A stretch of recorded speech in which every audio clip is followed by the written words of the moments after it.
Rồi đó, đẩy đi. Lát sáng hơn. Hello, my name is Vũ Hoàng Huấn, and today I'm gonna talk about regulations regarding working at heights in Ontario, and especially the focus will be on working at heights as solar panel technicians or as wind turbine technicians. So working at heights, how we understand it is that usually the work is carried out at a certain height that is gonna be dangerous in case that people fall over. So for example, here you can see that these people are working on a raised platform, people working on the rooftops, or in this case people working on the scaffold. This is not a good example of working at height safety. So the danger of working at heights, according to the Ontario Ministry of Labour, falls are usually the leading causes of injury and death at work in many jobs. In 2013, falls were responsible for 25% lost time injuries, 45% of critical injuries, and 10 fatalities. So why is falling from heights that dangerous? Well, human bodies are quite fragile, so any fall from around 1 to 2 meters can already cause injuries. Fall from more than 3 meters can certainly cause death in many cases. So the consequence of falling from heights are serious. So it can be a loss of life, it can be a burden on the family, it can be the loss of a skilled worker for the company, it can be insurance claims and compensations, medical expenses, the loss of reputation for the company, or the legal charges. So for my research questions, I have chosen 5 of these questions, and I will go through them one by one in these slides. So the first question: what are the Ontario regulations regarding working at heights related to working as a solar and wind technician? So in general, working at heights, the Ontario requirement is that all workers are required to complete a working at heights training program if they need to use any of the following methods of fall protection: travel restraint system, fall restricting system, fall arrest system, safety net, work belt, or safety belt. The program must be approved by the Chief Prevention Officer, CPO, and must be delivered by a training provider approved by the CPO. Any failure to comply may result in a stop work order, or in other cases, a non-compliant employer could be prosecuted under the Provincial Offences Act. And specifically for solar and wind technician, there are other certifications that may be required. For example, a solar installer may need a roofer certificate according to Red Seal, or a wind technician may be required to do ladder climb test. This is all dependent on the company and the specific job requirements. The second question is: what is slip, trip, and fall? Slip, trip, and fall accidents can be divided into 4 different categories based on the cause, the reasons for the fall. The first one is trip and fall. It is when the worker trips over an unseen object. For example, when he or she is not paying attention, or that the view of the ground is being blocked. The second one is stump and fall. It happens when a person's foot is stuck by a sticky surface or a defect on the floor. The third one, step and fall, is when the worker encounters an unexpected step down or a hole.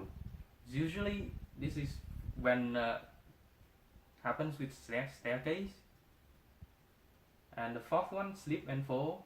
It happens when a person slips due to the floor being slippery, is usually being wet or oily. The third question is, what are the other reasons for falling from heights accidents? So aside from slip, trip and fall, which is the most common reason, there are other reasons for that. For example, it can be the breaking of the platform or the surface which the workers are standing on. There's this case on the 24th of December 2009. 5 workers fell from outside a 13th floor balcony when the scaffold they were on suddenly snapped in half. All the men were wearing safety harness, but not a single line was secured. This kind of problem tends to be mechanical in nature, and it's very difficult to predict when an equipment or a platform may break down. Another one is that when you have a ladder that can fall over due to having poor support, or maybe the worker does not know how to properly stand on the ladder. These kind of problems can be mitigated with the proper safety procedures. The fourth question, what are the working at heights hazards for the jobs as solar and wind technicians? So solar panel technicians work on rooftops, and the height of the rooftops can vary from 1 story to 3 story, 5 stories. It can be as high as a 10-story apartment building, and it is much worse for a wind turbine technician because of the height of the turbine is usually from 30 meters to almost 100 meters. In the picture here we can see a wind service technician working on fixing the blade of the wind turbine. And in this case they are working on the yaw mechanism. Here you can see the wind technician on top of the nacelle of the wind turbine. And for the smaller modules of wind turbines, you don't even have any footing to any space to stand on. And you can see here these 2 wind technicians, they have to climb the wind turbine and secure themselves to the tower using safety belts. So the thing about working at height is that the height associated with the work is usually very significant. So any fall from these kind of heights will certainly result in death. As you can see here how small a person is comparing to a wind turbine. And it is not only working at heights, but in many cases it's also working in very confined space.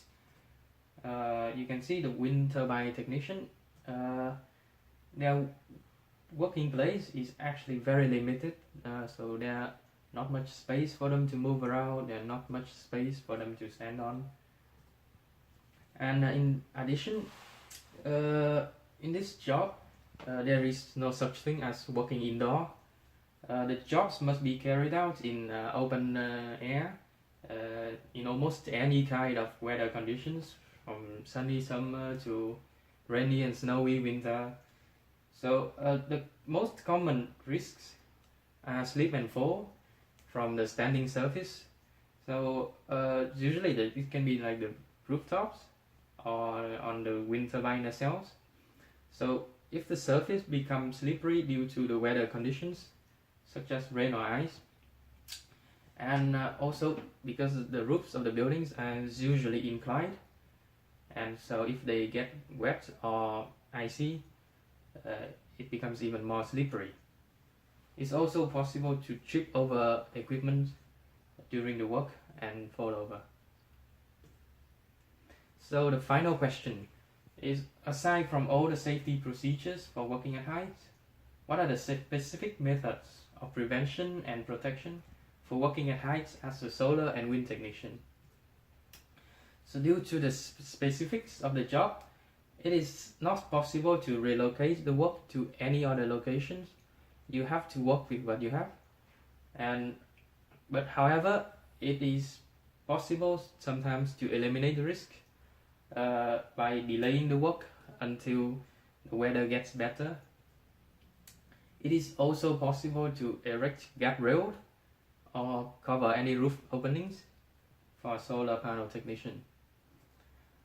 And another method of eliminating the risk can be as simple as keeping the workplace tidy. So, for example, cleaning the floor or the rooftops if it's wet or icy, or putting any equipment in the right place so you don't trip over them. And to control the hazards as a solar and wind technician, it is essentially to be aware of your footing and your position at all time.